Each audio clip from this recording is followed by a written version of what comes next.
Pendant longtemps, on a considéré que le tourisme était uniquement hôtels, plages de sable blanc, coquillages, agrémentés d'un soleil radieux pour un bronzage cuivré.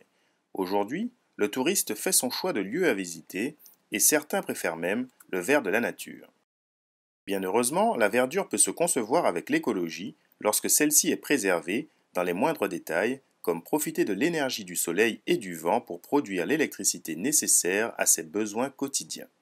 Sur les hauteurs de Trois-Rivières, Éric et Evelyne ont opté pour une indépendance énergétique dans une orientation écotouristique offrant une gestion maîtrisée de la dépense en leur autonomie d'énergie. Pour nous, l'autonomie alimentaire et l'autonomie énergétique, ça a toujours été une passion. Alors petit à petit, on a été agriculteur en métropole, ensuite on était en agriculture biologique, dans le monde de l'agriculture biologique. Ensuite, nous sommes arrivés ici et donc on a voulu créer un site où on pourrait être autonome en énergie, en partie autonome alimentairement aussi. Et ici, la Guadeloupe se prête beaucoup plus facilement même que l'Europe, bien que ce ne soit pas impossible en Europe. Hein. Mais ici, on a tout pour être autonome économique. L'éolienne, c'est un très bon apport quand on veut produire son énergie, puisque c'est complémentaire du solaire. Souvent, quand il n'y a pas assez de soleil pour produire suffisamment d'électricité, souvent c'est qu'il fait mauvais temps. Et quand il y a du mauvais temps, il y a souvent du vent. De plus, l'éolien a cet avantage que s'il y a du vent, il peut tourner 24 heures sur 24. Le solaire, il a cette limite on va avoir 7 heures dans la journée, 8 heures dans la journée exploitables. Donc l'éolien, s'il veut produire, s'il y a du vent, ça peut produire énormément. Finalement, la façon dont on gère ici la maison et les 4 gîtes en autonomie énergétique, ça a ses atouts. Quand il y a des coupures techniques sur le réseau EDF, au moins ici on n'est pas affecté. Quand il y a des grèves sur les centrales EDF, on n'en est pas affecté. Donc finalement, ça révèle que c'est pas si contraignant que ça. Hein. Au contraire, ça a ses avantages.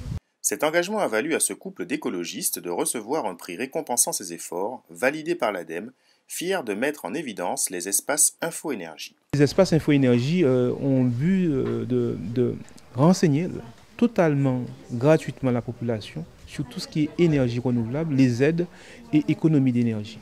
On a choisi ce site-là par rapport à sa qualité. Hein. Donc sa qualité, on a entendu tout à l'heure, la personne avait quand même un prix observeur, qui est un prix qui décerne par rapport à la mise en place de certaines actions sur l'écologie et l'énergie.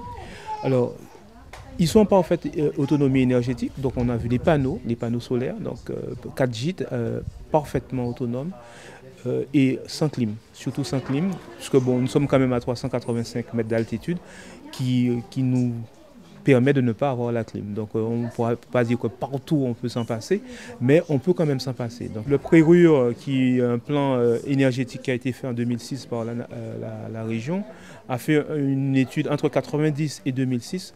On a eu une consommation croissante entre 5% en 90 et 23% en 2006 de l'énergie à cause de la climatisation. Donc si on peut déjà, par ce type d'exemple, montrer qu'on peut aussi éviter la clim, c'est bien.